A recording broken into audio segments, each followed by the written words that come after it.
আসসালামু আলাইকুম প্রিয় দর্শক। নির্বাচন তো ঘনিয়ে এসেছে, আপনারা সবাই জানেন। এখন নির্বাচনে কে কি করেছে না করেছে, কার কি করা উচিত না উচিত, এগুলো নিয়ে আলোচনার সময় আর নাই। সবাই তো যার যার মতো কাজ করছে, মানুষের কাছে যাচ্ছে, মানুষের কাছে ভোট চাচ্ছে। কারো কারো বডি ল্যাঙ্গুয়েজে নানা ধরনের আত্মবিশ্বাস ফুটে উঠছে, কেউ কেউ কথার ফুলঝুরি ছোটাচ্ছে, নানা কিছু হচ্ছে। এর মধ্যে শেষ বেলায় এসে নানা ধরনের প্রিডিকশনও হচ্ছে, মানে ভবিষ্যৎবাণী বলতে পারেন, অথবা কে কেমন মনে করছে, কে কয়টা জিততে পারে, এগুলো নিয়েও নানা আলোচনা চলছে। আমি নিজেও একাধিক প্রিডিকশন করার চেষ্টা করেছি, এবং আমি এটা একটা খেলার মতো, অনেকটা এর উপর নির্ভর করবেন না। বাট আমি নিজে, আমার সঙ্গে বিভিন্ন জেলা পর্যায়ের লোকজনের সঙ্গে কথা হয়, আমি নিজে থেকেও কিছু কথা বলেছি, আরও কিছু কথা বলবো। আমি এই নির্বাচনের আগে আগে হয়তো আরও একবার এই ধরনের একটা প্রিডিকশন দেবো। হাতে তো আছে আর দুদিন মাত্র। তো আজকে আমি হাতে কিছু পেয়েছি। আমাকে বেশ কিছু সরকারি সংস্থার কাছ থেকে কিছু আমি প্রেডিকশন পেয়েছি, সেগুলো দিয়ে আমি কিছু কথা বলবো। আবার ধরেন একটা জাতীয় দৈনিক, তারাও তাদের বিভিন্ন জেলা প্রতিনিধিদের দিয়ে একটা জরিপ একটা ধারণা পাওয়ার চেষ্টা করেছে যে কোন দলে কতটা জিতবে। তো কি পেলাম আমরা? দেখুন, আমি সরকারি সংস্থার যে জরিপগুলো যা পেয়েছে, যে ধারণাটা পেয়েছে, সেটা আপনাদের একটু বলি আমি। তারা বলছে যে এই 300টা আসন তো হবে না, 298টা আসনে ইলেকশন হচ্ছে, দুটো তো বাদ আছে। এই 298টা আসনের মধ্যে তাদের বিবেচনায় বিএনপি জিতবে 150টা, জামাত জোট, বিএনপি হবে জোট না খেলে বিএনপি এককভাবে জিতবে 150টা আসনে, জামাত জোট জিতবে 70টা আসনে, স্বতন্ত্র জিতবে 55 জন।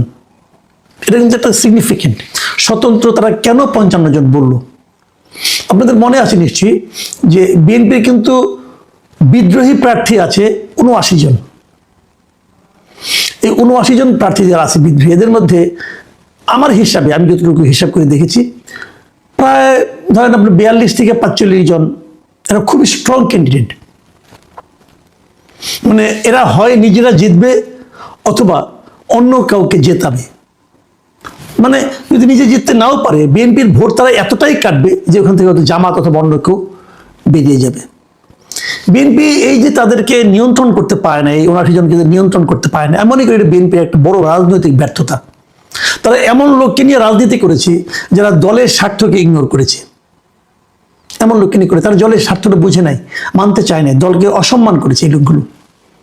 তো এত লোক নিয়ে বিএনপি রাজনীতি করতো কিভাবে? এটা আমার কাছে একটা রহস্য লাগে।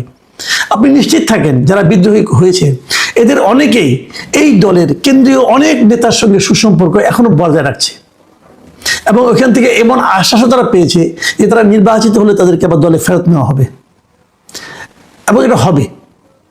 এইগুলো এই ধরনের দলের আওয়ামী লীগ, বিএনপি, এটা অতীতেও বহুবার হয়েছে।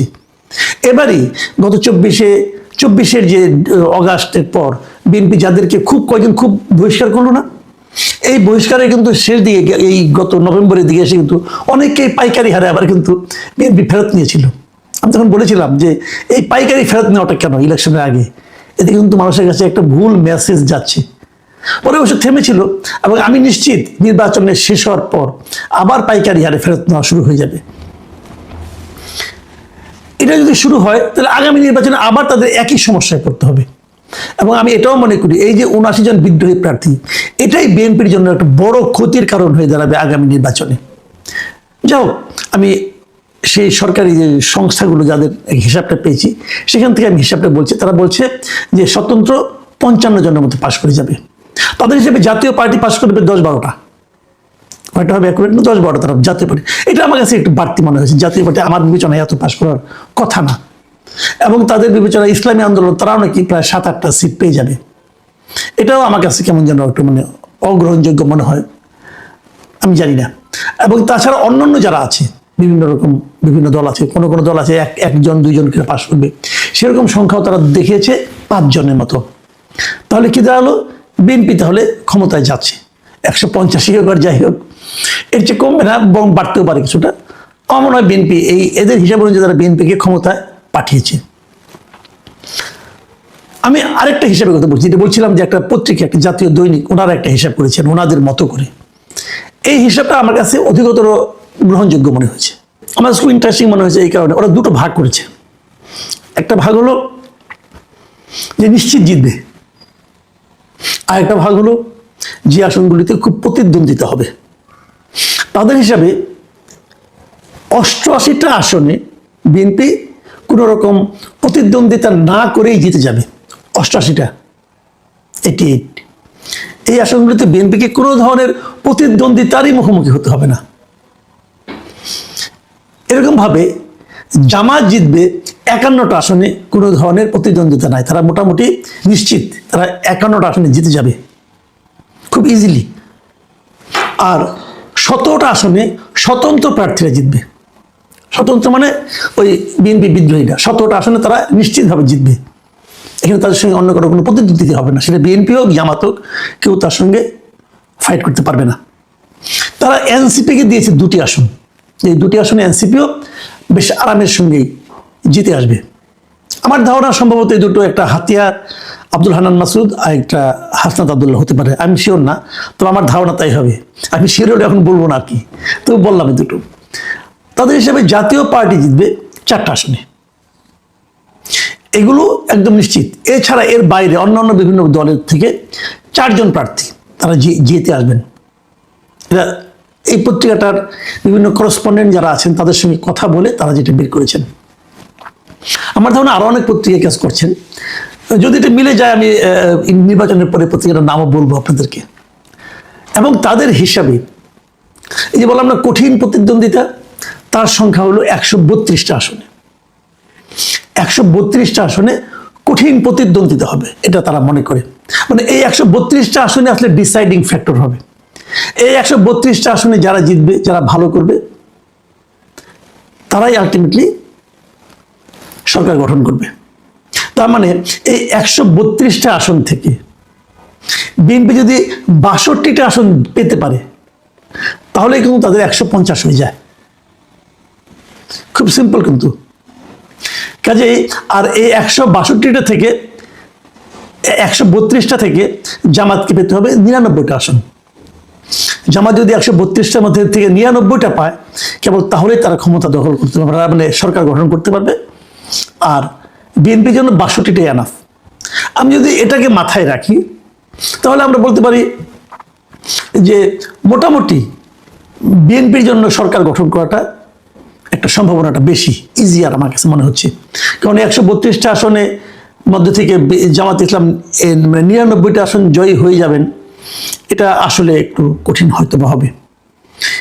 কিন্তু আমরা সব মিলিয়ে যেটা দেখলাম, যে আপনি যেমন ধরা যাক, আমি একটা কথা বলি, প্রায় বলি আমি, যে গত 24 অগাস্টে সরকার পতন হয়েছিল। নির্বাচনটা যদি 24 ডিসেম্বরে হতো, তাহলে বিএনপিকে কিন্তু এত হিসাব নিকাশ করতে হতো না। কিন্তু 6 মাসের মাথায় না হয়ে, 4 মাসের মাথায় না হয়ে, 1.5 বছরের মাথায় হওয়াতে বিএনপিকে কিন্তু একটু হিসেব নিকাশের মধ্যে পড়তে হচ্ছে। কারণটা কি? এটা হলো আমার মূল প্রশ্ন। কারণটা কি? যত দিন গিয়েছে বিএনপির জনপ্রিয়তা কেন কমল? এই বিষয়টা নিয়ে কি বিএনপির নেতৃবৃন্দ ভেবেছেন একবার? কেন তাদের জনপ্রিয়তা কেন কমল? কারণ হলো দুটো। এই দুটো কারণে আমি উল্লেখ করতে চাই এই কারণে যে এখান থেকে বিএনপির নেতৃবৃন্দেরও কিন্তু উপলব্ধি করা প্রয়োজন আছে যে কেন তাদের জনপ্রিয়তা কমল।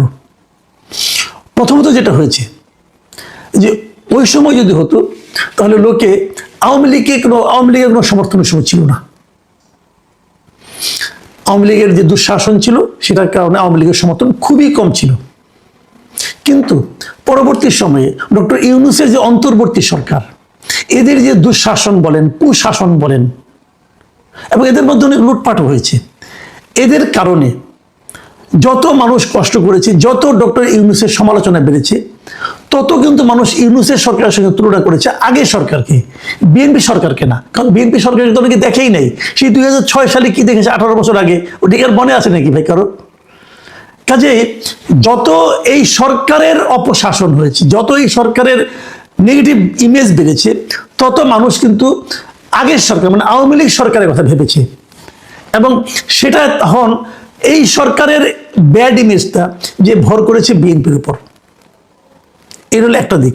আর দ্বিতীয় দিকটা হলো অগাস্টের পর থেকেই বিএনপি সারা দেশে বিএনপির বিভিন্ন স্থানীয় পর্যায়ের নেতা কর্মী এবং সমর্থকদের নানা ধরনের তাণ্ডব চলেছে। বিএনপি হাজার হাজার লোককে বহিষ্কার করার পরও সেই তাণ্ডব থামাতে পারেনি, এখনো চলছে। এখনো সারা দেশে যত চাঁদাবাজি হয়, এখনো খুচরা মুচরা যত চাঁদাবাজি হয়, ফুটপাতেও যে চাঁদাবাজি হয়, সেটা কিন্তু জামাতের লোক করে না, বিএনপি লোকজন করে। তাদেরকে বিএনপি থামাতে পারেনি। মানুষের মধ্যে একটা ধারণা তৈরি হয়েছে যে ক্ষমতায় আসার আগে যখন এটা শুরু করেছে, ক্ষমতায় গেলে না জানি কি করবে। কেন করছে চাঁদাবাজি তারা?